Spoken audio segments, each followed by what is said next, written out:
Este libro de Esdras fue escrito por un hombre muy especial, y el libro por lo tanto lleva el nombre de su autor. El nombre es Esdras. Esdras significa Jehová ayuda. Y cuando uno se pone a pensar en el significado de este nombre, es bastante claro que es un nombre muy apropiado, tanto para el hombre, el autor, como para el libro, especialmente cuando uno considera los detalles de los eventos que se narran en este libro. Esdras escribe esta crónica o esta narración entre los años, aproximadamente 457 a 444 antes de Cristo. No se puede precisar con exactitud, pero en algún momento entre esos años, 457 al 444, es que Esdras escribe este libro. Comúnmente se dice que él es el autor tanto de Esdras como el libro de Nehemías.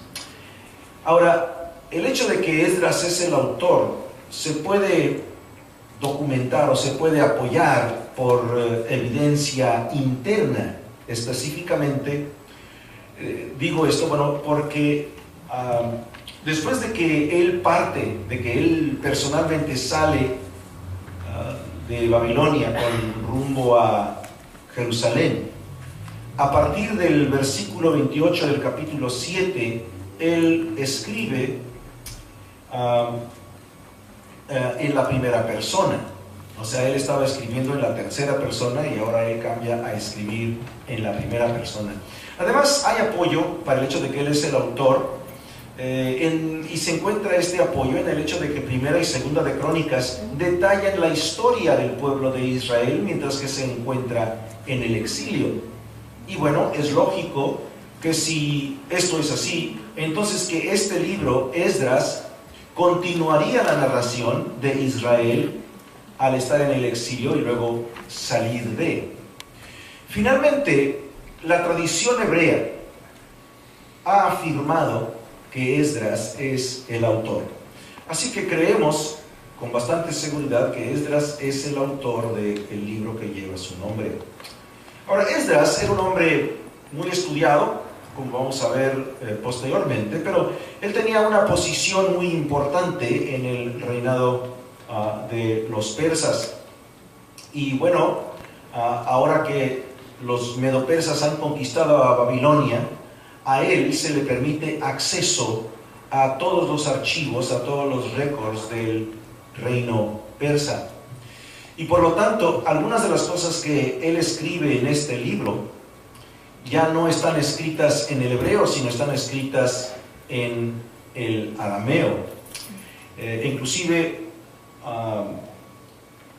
déjenme darles algunas de las citas donde se encuentra escrito en arameo en vez de en hebreo, y esto sería en el capítulo 3, versículos 2 al 4, capítulo 3, versículos 9 al 22, capítulo 5, del 7 al 17, y 6, capítulo 6, del 3 al 12. Todos estos versículos están citados en el arameo, puesto que este era el idioma oficial de los persas. Bien, entonces vamos a hablar un poquito acerca del trasfondo, y más o menos el tiempo en que se escribe este libro.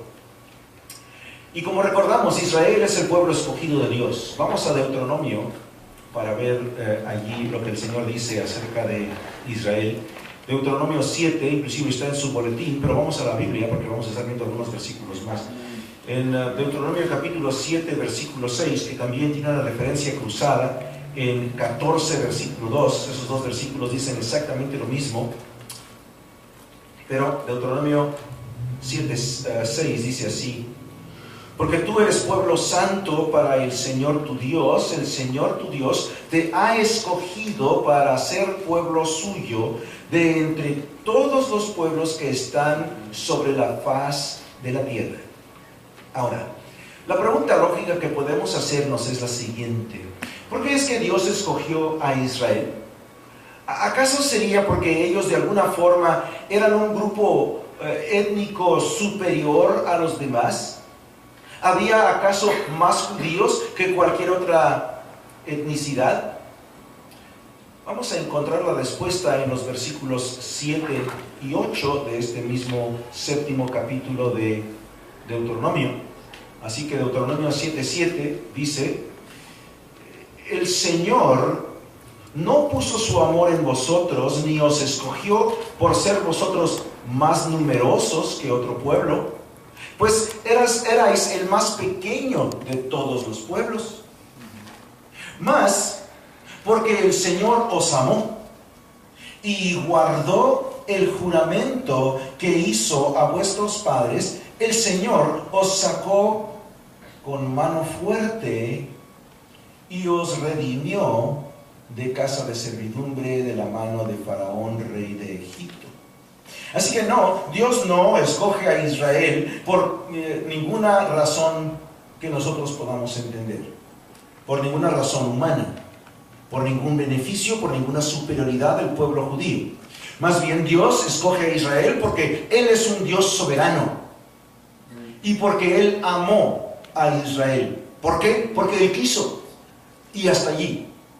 Eso es soberanía. Dios quiso y hasta allí. Pero un momentito, ¿qué es todo esto que leemos? El juramento que hizo a vuestros padres, porque eso es lo que nos dice, ¿no? El versículo 8. Pues porque el Señor os amó y guardó el juramento que hizo a vuestros padres, el Señor os sacó con mano fuerte, ¿verdad? Etcétera, etcétera, ¿no? Entonces, ¿cuál es este juramento? Bueno, Dios hizo un pacto maravilloso con el pueblo de Israel a través del patriarca Abraham, por medio del cual, o en el cual, Él les promete la tierra de Canaán como herencia. Ahora, mantengan ahí su lugar en Deuteronomio, porque vamos a volver ahí. Pero ahora, vayan en sus Biblias, por un momentito, al capítulo 17 del libro de Génesis. Vamos a Génesis 17 y vamos a ver aquí algunos versículos que son muy, pero muy importantes para nuestro entendimiento. Porque acuérdense que acabamos de leer de un juramento que Dios le hizo a los padres de los judíos, a los patriarcas. En este caso específicamente se lo hizo a Abraham. Entonces, Génesis 17, versículo 1. Cuando Abraham tenía 99 años, el Señor se le apareció y le dijo: yo soy el Dios Todopoderoso, anda delante de mí y sé perfecto. Wow, qué orden, ¿no? Qué mandato de parte de Dios. Imagino que Dios se apareciera y nos dijera eso a nosotros. Aleluya. De hecho, Dios lo ha hecho, ¿no? Amén. Bueno, versículo 2. Y yo estableceré mi pacto contigo y te multiplicaré en gran manera. Entonces Abraham se postró sobre su rostro y Dios habló con él diciendo: en cuanto a mí, he aquí, mi pacto es contigo y serás padre de multitud de naciones. Ahora, naciones no quiere decir países, sino naciones quiere decir gente o etnicidades de gente, ¿verdad? Número 5, versículo 5. Y no serás llamado más Abraham, sino que tu nombre será Abraham, porque yo te haré padre de multitud de naciones. Versículo 6. Te haré fecundo en gran manera, y de ti haré naciones, y de ti saldrán reyes. Y estableceré mi pacto contigo y con tu descendencia después de ti, por todas sus generaciones, por pacto eterno. Mucha importancia en esa palabra. Pacto eterno de ser Dios, ¿verdad? Tuyo, y de toda tu descendencia después de ti. Versículo 8. Y te daré a ti y a tu descendencia después de ti la tierra de tus peregrinaciones, toda la tierra de Canaán, como posesión perpetua. Otra palabra muy clave. Y yo seré tu Dios. Así que hay un juramento de por medio. Un juramento el cual Dios tiene que cumplir. Dios, quien según Números 23:19 no es hombre para que mienta, ha entrado en un maravilloso pacto por medio del cual Él le promete a los judíos una tierra.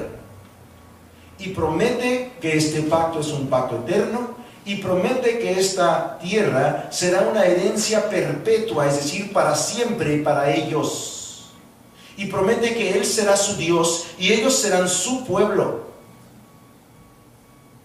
Y Él lo hace porque Él los escoge a ellos soberanamente, porque Él les ama a ellos. Ahora, a propósito, esta promesa no es una promesa de contrato, condicionada por algo, porque algo se ha dado, porque algo se ha pagado, porque algo se ha hecho, o viceversa, basado en una condición de que algo no se haga, o que algo no se pague, o no se diga, o no se ha hecho, ¿no? Este fue un pacto en el cual Dios entra con Abraham. Ahora vamos a definir, para que entendamos la importancia del hecho de que la palabra pacto se usa aquí en Génesis. La diferencia entre un contrato y un pacto es que un contrato requiere alguna forma de consideración o de retribución, si ustedes gustan, de ambas partes. Ambas partes tienen que dar algo, ¿sí? Cuando ustedes van a rentar una casa, por ejemplo, entonces ustedes tienen que pagar renta a cambio del uso. Las dos partes dan algo. Una parte da dinero, la otra parte da la casa, ¿sí? Ese es un contrato. El pacto, por el otro lado, requiere todo de una parte y nada de la otra parte. Y eso es exactamente la situación presente aquí en Génesis 17. Dios lo hace todo. Y Abraham, el que recibe el pacto, lo recibe de parte de Dios simplemente por la mera gracia, la mera misericordia de Dios, y él no tiene que hacer nada. Aquí no hay condiciones.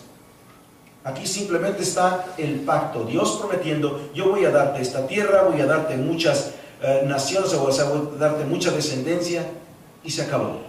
No hay nada que tiene que hacer Abraham. Siempre ha sido así entre Dios y el hombre. Dios siempre lo ha hecho todo y nosotros simplemente lo recibimos. Lo recibimos por su gracia, por su amor, por su misericordia. Eso lo vemos claramente, ¿dónde? En la salvación. Dios lo hace todo, nosotros no hacemos nada. Ahora, regresemos a Deuteronomio capítulo 7. Porque ahora quiero que veamos lo que dice en el versículo 9, Deuteronomio 7, 9, dice así: reconoce pues que el Señor tu Dios es Dios, el Dios fiel, que guarda su pacto y su misericordia hasta 1000 generaciones con aquellos que le aman y guardan sus mandamientos. Así que Dios es un Dios soberano. Él hace lo que a Él le place, lo que a Él le parece bien. Dios no está a merced de nadie. Dios no hace lo que la gente quiere o lo que algunos le dicten. Dios hace lo que Él quiere, cuando Él quiere, de la manera que Él quiere, si es que lo quiere. Además, Dios es un Dios amoroso.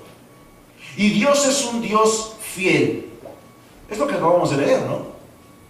Dios es un Dios soberano, Dios es un Dios amoroso, y Dios es un Dios fiel. Como ustedes saben, en muchas iglesias donde se predica la prosperidad, le venden a la gente, hacen un muy buen trabajo de mercadotecnia, y le venden a la gente que la gente se merece todo, y que Dios no quiere que sus hijos estén en pobreza, y que sus hijos estén mal, y que sus hijos esto y el otro y aquello.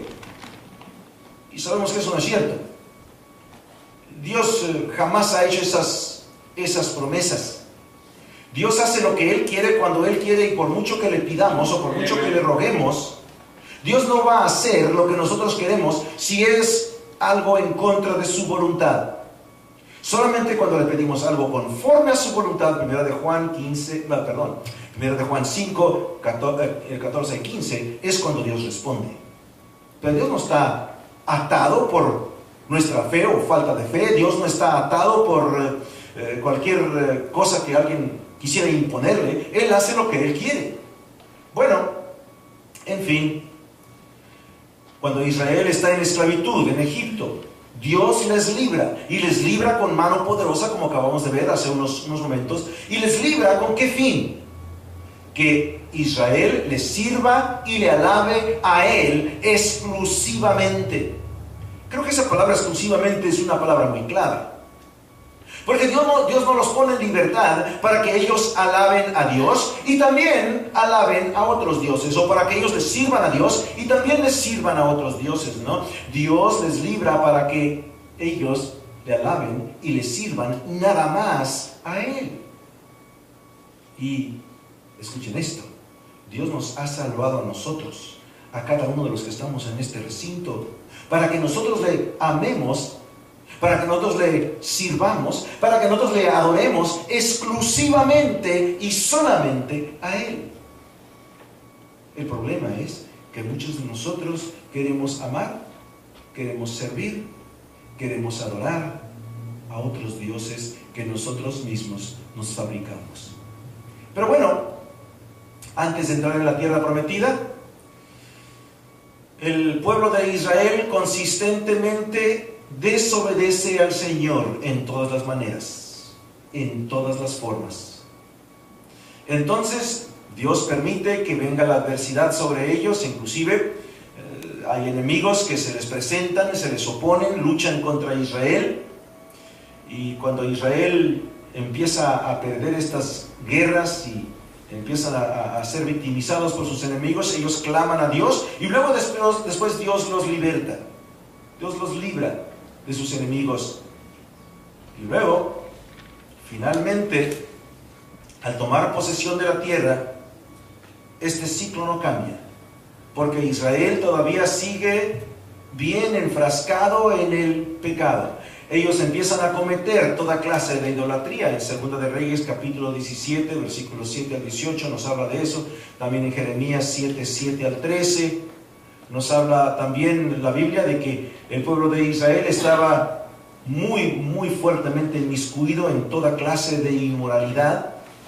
La infidelidad al matrimonio es algo que se da con una gran frecuencia en el pueblo de Israel en esos tiempos.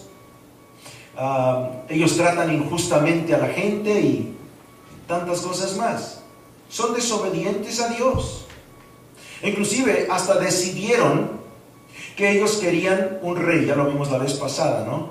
Que ellos querían un rey. Ellos querían un rey, ¿por qué? Porque querían ser igual a las demás naciones que les rodeaban, según 1 de Samuel capítulo 8 y versículos 5 y 20. Y este ciclo no parece tener fin. Israel continuaba buscando en todas las maneras de ser el pueblo de Dios, pero a la misma vez de ser como las demás naciones, de vivir como las demás naciones, de ser personas que actuaban como las demás naciones actuaban. Y bueno, Dios les da una advertencia, que si ellos rompen, ellos quebrantan ese pacto de obediencia con el Señor, Él permitiría que otra potencia llegara, otra nación les sometiera a la esclavitud. Y no vamos a verlo en este momento, pero si viéramos Jeremías capítulo 2 versículos 14 al 25, ahí veríamos la advertencia de Dios. Es más, léanlo en casa y lean todo el capítulo 2 para que vean cómo Dios les advierte a Israel que si ellos le desobedecen, Él permitiría que otro pueblo llegara y les hiciera cautivos. Bueno, el pueblo no escuchó. El pueblo no hizo caso y Dios cumplió sus advertencias. Por lo tanto, en el año 722 antes de Cristo, los asirios atacaron y dispersaron las 10 tribus del norte, lo que se le llama Israel, a través de todo su imperio. Eso está bien documentado, no solamente en la historia secular, pero también en Segunda de Reyes, capítulo 17, versículos 24 al 41. Así que en 722 llegan los asirios y dispersan al pueblo, lo riegan por todas partes. Luego en el año 605 antes de Cristo, el pueblo de Babilonia comienza su ataque sobre Judá. Acuérdense que Judá comprendía las dos tribus del sur, Benjamín y Judá.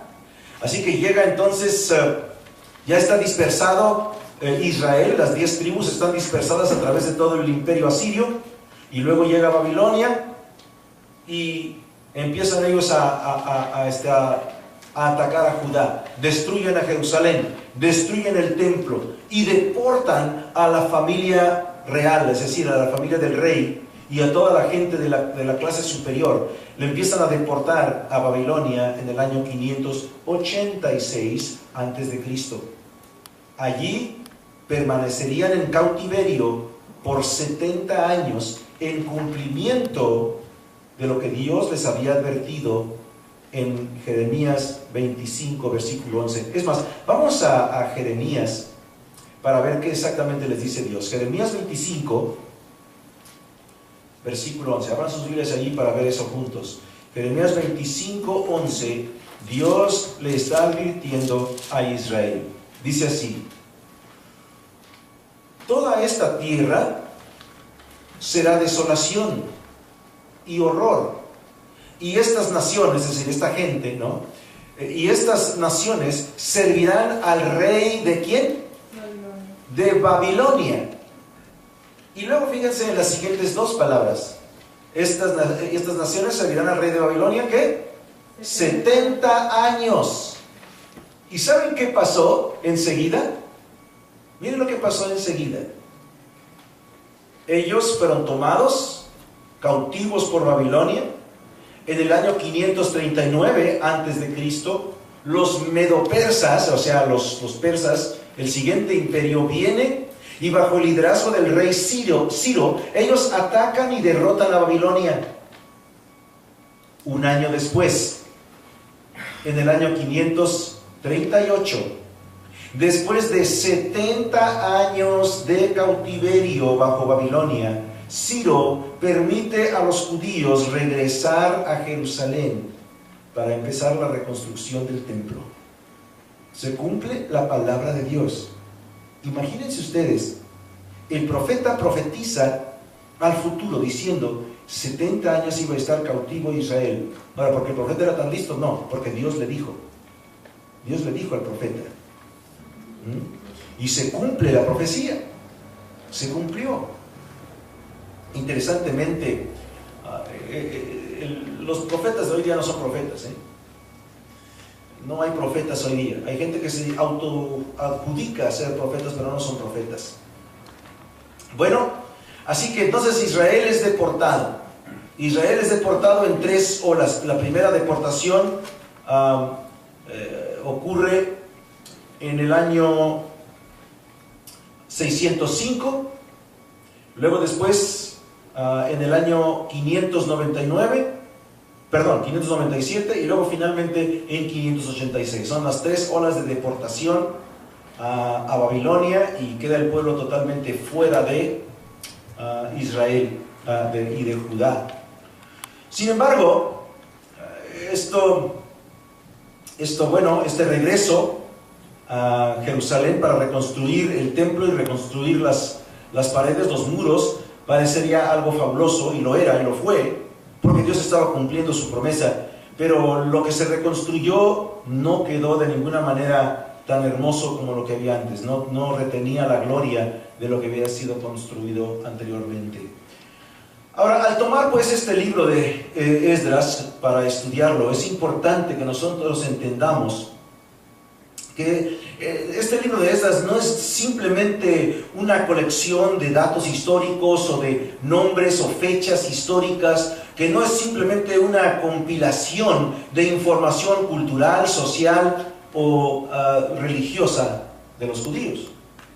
El libro de Esdras es mucho más importante que eso. Déjenme recordarles que este libro de Esdras es palabra de Dios, y siendo esto así, al tomar el libro de Esdras y estudiarlo, vamos a estar aprendiendo acerca de Dios, Vamos a aprender acerca del carácter de Dios. Inclusive algunas de las características o atributos claves que vemos de Dios que se van a dar a conocer aquí en el libro de Esdras incluyen los siguientes. Por ejemplo, aquí se habla de la soberanía de Dios en este libro. Esto lo vemos fácilmente cuando vemos cómo Dios dirige y controla todo el regreso de los judíos a la tierra que Él les había prometido. Lo vemos en 2:17 de Esdras. Ahora, esto no nos sorprende, puesto que la Escritura está repleta de la soberanía de Dios. Ya lo vimos en Deuteronomio, lo vimos en Génesis 17. Y bueno, lo confirma inclusive Dios en Génesis 50:20. En Génesis 50:20 está hablando José, uno de los patriarcas, uno de los 12 hijos de Jacob, que se le cambió el nombre a Israel. Y José les dice a sus hermanos, después de que lo habían vendido a la esclavitud, dice: ustedes lo hicieron para mi mal, pero Dios lo hizo para mi bien. Vemos la soberanía de Dios.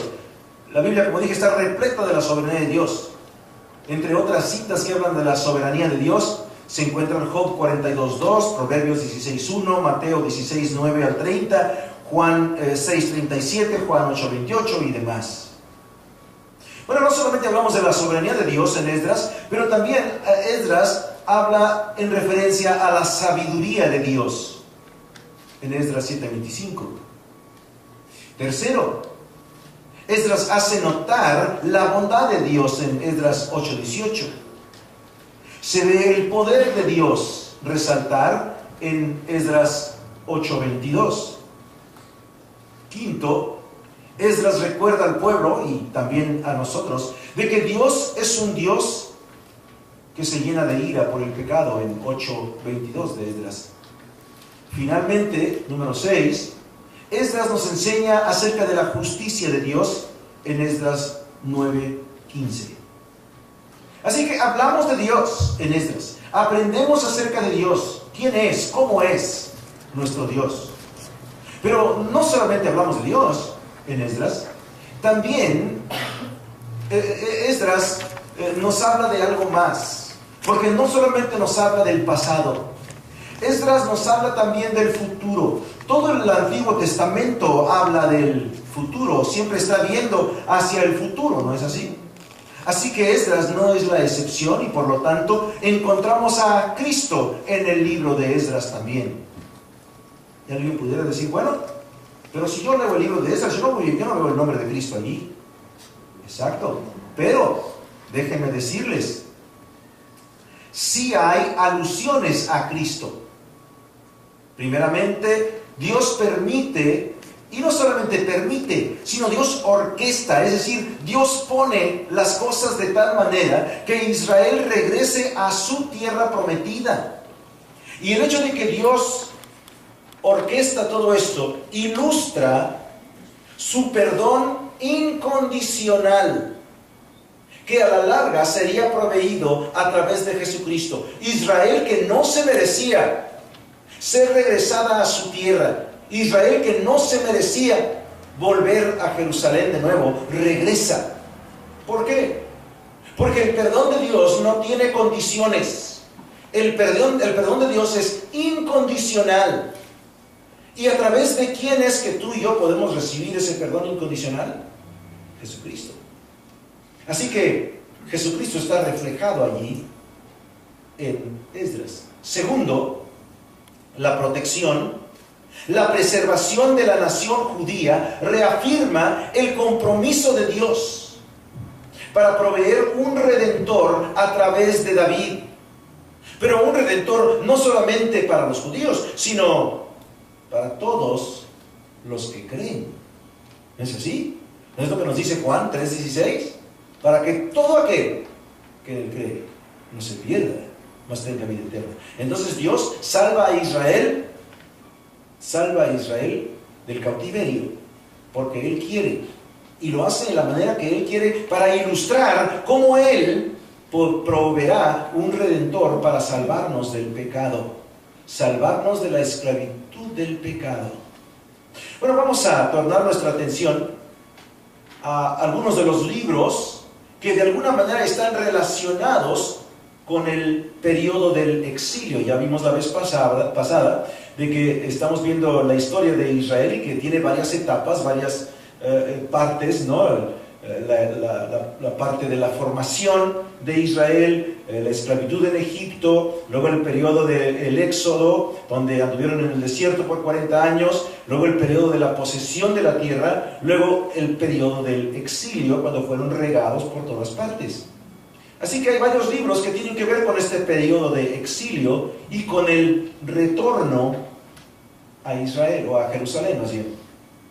Es clave notar que los eventos que tienen que ver con el exilio son narrados por 5 libros históricos. 5 libros del Antiguo Testamento, 5 libros históricos, hablan del periodo del exilio y el regreso de Israel, del pueblo judío, a Jerusalén. Estos 5 libros son el libro de Primera y Segunda de Crónicas. Ahí están 2. El libro de Esdras, 3. El libro de Nehemías, 4, y el libro de Esther. Son 5 libros que tienen que ver con el exilio y el regreso de los judíos a Jerusalén. 5 libros que tratan con ese tema. Así que, sin haber leído esos libros, ustedes ya saben de qué se tratan esos libros. Tienen que ver con el exilio y el regreso de los judíos a Jerusalén. Luego hay 3 libros proféticos que fueron escritos durante el periodo del exilio. 3 libros proféticos que fueron escritos durante el periodo del exilio. Esos 3 libros son el libro de Ageo, el libro de Zacarías y el libro de Malaquías. Esos 3 libros fueron escritos durante el tiempo que Israel estaba en exilio y saliendo de. Ahora, déjenme hablarles de cómo estos libros se correlacionan, cómo cooperan juntos estos libros.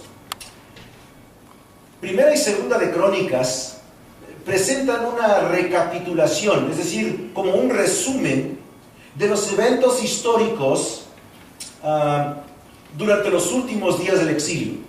Primera y Segunda de Crónicas hablan acerca de los últimos días en que Israel se encontraba en el exilio en Babilonia, esos 70 años. Esdras y Nehemías nos documentan la dificultad, pero a la misma vez lo hermoso, lo entusiasmante de ese regreso de los judíos a Judá y cómo reconstruyen el templo y la ciudad de Jerusalén. Así que Esdras y Nehemías nos hablan de la salida del cautiverio en Babilonia, controlado ahora por el imperio persa, y cómo ellos regresan y reconstruyen el templo y los muros de Jerusalén. Ahora, el profeta Ageo y Zacarías eran hombres que vivieron durante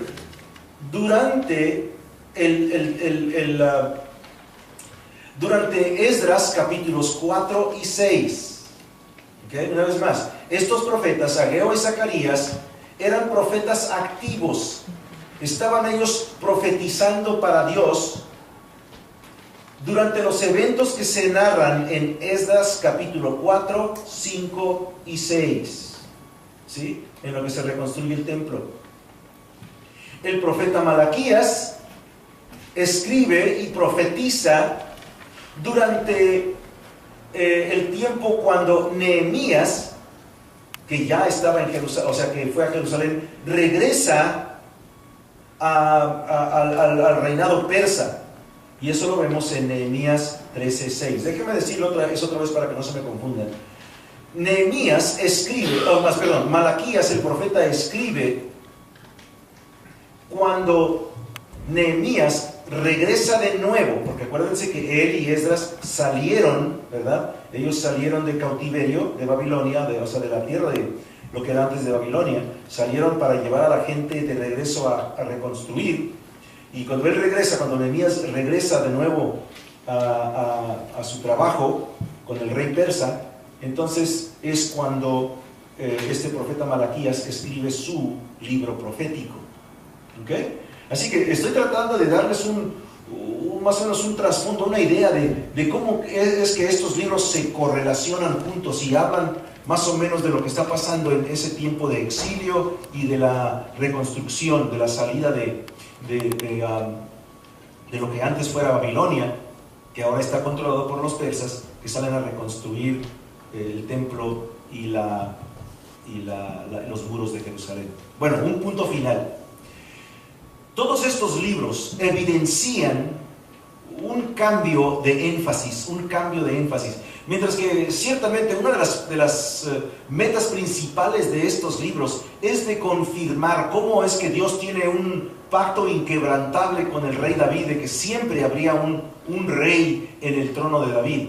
Aún más importante que eso es lo siguiente: hay algo que estos libros nos quieren dar a entender, y esta es la lección, de que ahora es gente común y corriente, personas como tú y yo, que van a tener un papel clave en el cumplimiento de la voluntad de Dios, ¿sí? Así que tenemos a Esdras, que no era un hombre de realeza, no era un rey, no era un hombre importante de esa manera. Él era simplemente un escriba, y él tiene una parte muy clave en el regreso de la gente. Luego está Nehemías. Nehemías era un copero para un rey pagano, era un copero para Ciro, entonces él trabajaba como copero para el rey persa. El copero, como ustedes se acordarán, era la persona que probaba toda la comida del rey primero, antes de que el rey la comiera, para asegurarse que la comida no estaba envenenada. Así que era un trabajo privilegiado. Luego también había profetas, hombres comunes y corrientes que Dios escoge para trabajar para Él. Y luego hasta había una mujer, Esther. Esther, una mujer judía que fue elevada a ser reina de un reino pagano.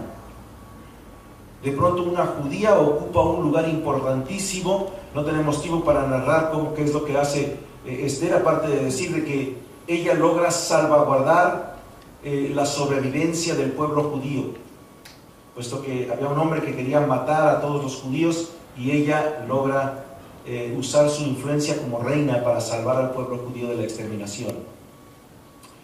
En resumen, los tres temas más importantes que hemos discutido el día de hoy son los siguientes. Primeramente, el hecho de que el perdón de Dios es incondicional. El hecho de que Dios es un Dios fiel a su pueblo, que Él escoge a su pueblo y que Él escoge usar a la persona que quiera servir al Señor. ¿Sí? Esas son las verdades que aprendemos el día de hoy. Dios es un Dios cuyo perdón es incondicional. Además aprendemos de que Dios es un Dios que es fiel a la gente que ha escogido. Y tercero, que cualquiera que esté dispuesto puede hallar un lugar para servir a Dios. Y de eso vamos a estar hablando bastante, de cómo podemos nosotros servir a Dios. Ahora, ¿cómo aplicamos estas verdades a nuestras vidas el día de hoy? ¿Cómo aplicamos estas tres verdades acerca del perdón de Dios, acerca de la fidelidad de Dios a la gente y acerca de que cualquiera puede servirle que quiere servirle? ¿Cómo las aplicamos a nuestras vidas? Muy fácilmente. Bueno, primeramente, si somos creyentes o si hay personas que no son creyentes, todos podemos tener comunión con Dios si simplemente le pedimos perdón por nuestros pecados. ¿Sí? Simplemente pidiéndole perdón, podemos tener perdón de nuestros pecados. Y podemos saber, sin lugar a duda, que Dios perdona a toda la gente, en cualquier lugar, y lo hace sin limitaciones y sin restricciones, porque su perdón es incondicional. No hay nadie que pueda cometer un pecado que Dios no esté dispuesto a perdonar. ¿Sí? A veces la gente, cuando comete algún pecado, se siente muy abrumada, se siente muy triste, se siente abochornada porque se siente tan culpable. El peso de la culpabilidad es enorme y la gente siente como que Dios no le va a perdonar. Pero déjenme decirles Ya lo vemos el día de hoy. Dios perdonó a Israel por toda su idolatría, por toda su inmoralidad, por toda su desobediencia, y los libra del cautiverio porque les hizo la promesa de que ellos tendrían su tierra, y los hace regresar. Pero Israel siguió pecando, y Dios les vuelve a perdonar, y Dios regresa al pueblo judío, y hoy día son una nación. Y para el cristiano, porque en Cristo murió, no es nada diferente. No importa qué pecado hayamos cometido, no importa qué pecado cometamos, si somos sinceros en nuestro deseo de tener el perdón de Dios, Dios nos perdona sin condiciones, sin restricciones, sin limitaciones, sin peros. Segundo, podemos hacer lo que Dios nos pide, porque sabemos que Él no nos falla. Es más, Dios no puede fallar. Dios no puede fallar porque Él es Dios. Lo que Dios nos promete, Él lo cumple. Por lo tanto, Dios es digno de nuestra confianza. Ahora miren, a veces nosotros no queremos hacer ciertas cosas que Dios nos pide que hagamos, porque tenemos miedo de que si hacemos algo nos va a ir mal. E inclusive sabemos, muchas veces, sabemos que si nosotros decimos o hacemos ciertas cosas que Dios pide que hagamos o digamos, que a lo mejor nos va a algo adverso a lo que nosotros queremos, nos puede suceder. ¿Ok? Pero ¿saben qué? Cuando nosotros hacemos lo que Dios quiere que hagamos, a la larga las cosas salen mejor. Porque cuando no hacemos lo que Dios nos pide, por temor a las consecuencias, por temor a las repercusiones, entonces estamos viviendo en desobediencia. Pero cuando nosotros hacemos lo que Dios nos está pidiendo, Él va a honrar nuestra honestidad. Él va a honrar nuestra fidelidad a su palabra. Él va a honrar nuestra obediencia a lo que Él nos está diciendo que hagamos. Así que, como creyentes, podemos confiar de que Dios nunca nos va a fallar. ¿Qué ha pasado con Israel? ¿Les ha fallado Dios? Para nada.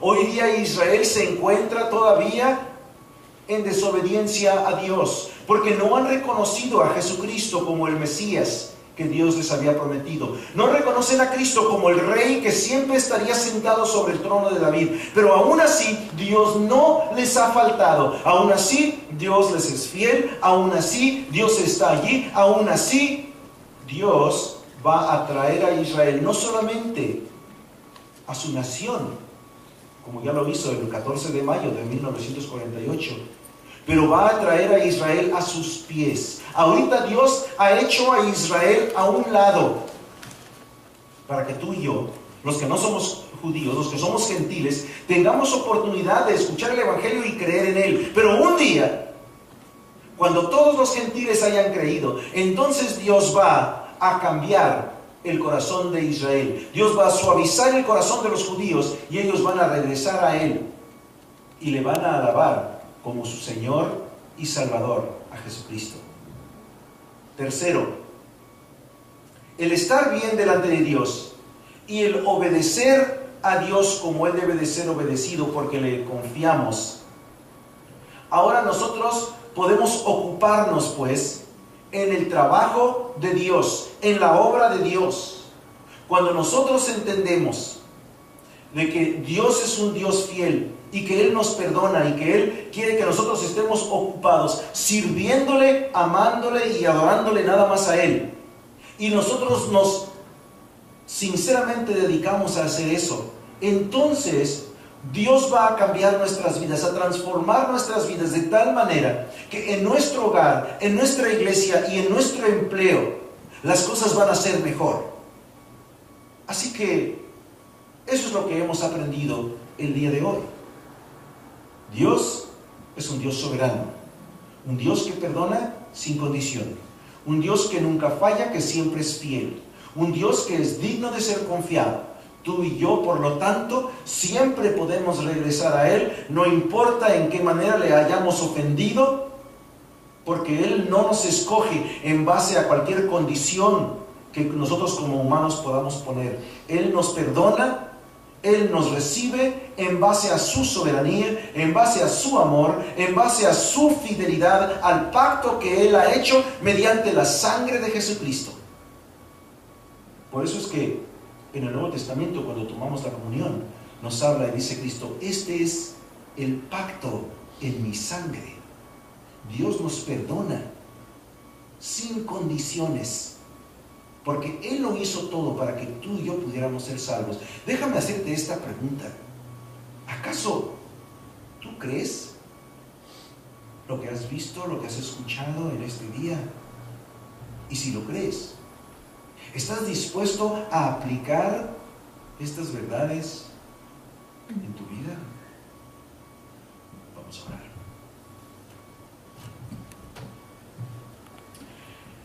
Señor, al empezar a conocer un poquito acerca de este hombre Esdras y el libro que él escribió, vemos cómo aún en un sermón de introducción, aún allí vemos tu grandeza, aún allí vemos tu perdón, tu misericordia, vemos tu gracia, vemos a Dios reflejado. Señor, danos un hambre. Danos un hambre por aprender de ti, danos un hambre por leer tu Biblia, danos un hambre por obedecerte, por servirte, por honrarte exclusivamente a ti, para que no tengamos que sufrir las consecuencias de la desobediencia. A veces, Señor, se nos hace tan fácil pensar que es mejor vivir la vida como nosotros queremos, como a nosotros se nos antoja, hacer las cosas de la manera que nosotros pensamos que es lo más correcto, pero se nos olvida que tú tienes todo en control y que cuando somos obedientes a ti, la vida va a ser mucho más fácil, mucho más llevadera, mucho más placentera. Permítenos ser obedientes a ti. Permítenos adorarte a ti y servirte a ti nada más, amarte a ti nada más por encima de todas las cosas. Y no poner a personas, no poner a cosas antes de ti, sino ponerte a ti nada más en primera instancia. Así que, Señor, te damos gracias por este día, porque apenas en una mera introducción ni siquiera abrimos el libro de Esdras, pero aún ahí te vemos reflejado. Al empezar esta jornada de Israel o de los judíos de regreso a Jerusalén para reconstruir. Y, Señor, a lo mejor hay alguien aquí que necesita reconstruir su vida el día de hoy, que necesita regresar a ti, que se ha desviado y que necesita regresar. Que necesita regresar y reconstruir esos muros, reconstruir ese templo espiritual, porque tú dices en tu palabra que nosotros somos el templo del Espíritu Santo. Y algunos a lo mejor hemos derrochado, hemos manchado ese templo. Perdónanos por ello. Permítenos, Señor, hacer tu voluntad el día de hoy y por siempre, en el nombre precioso de Jesús. Amén. Vamos en este momento a recoger.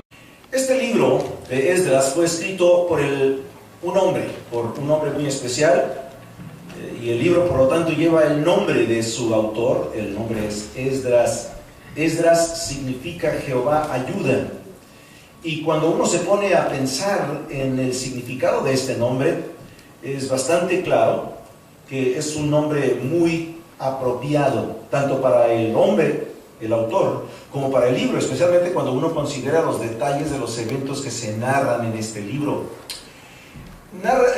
Esdras escribe esta crónica o esta narración entre los años, aproximadamente 457 a 444 antes de Cristo. No se puede precisar con exactitud, pero en algún momento entre esos años, 457 al 444, es que Esdras escribe todos los archivos, a todos los récords del reino persa. Y por lo tanto, algunas de las cosas que él escribe en este libro ya no están escritas en el hebreo, sino están escritas en el arameo. Inclusive, déjenme darles algunas de las citas donde se encuentra escrito en arameo en vez de en hebreo.